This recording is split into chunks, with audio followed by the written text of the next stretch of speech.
IISMA is here! Registrasinya udah dari 20 Januari kemarin loh. Tapi kalian belum Duolingo English Test? This video is for you! I've gathered some of the best advices in studying, from the study methods to the practices.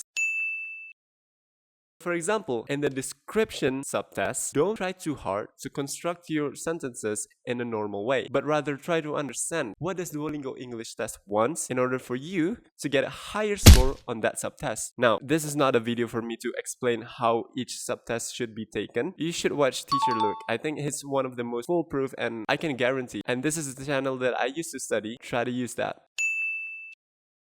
Second method. Now, if you find it hard for you to memorize uncommon phrases in such a short span of time, just try to learn the basic ones.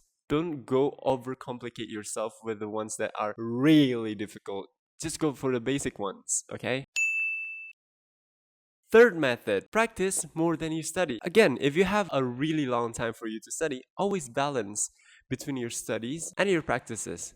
But if you have this short time, please, I'm begging you, practice more. The common mistakes that people make when they have this short amount of time to study is that they study too much and not even practice at all. And this is really bad because you can't really understand what the test actually wants and what the subtest actually wants in order for you to get a higher score. But if you practice more, you kind of get an understanding about how the test wants you to be and how the test will be. So again, practice, practice, and please practice.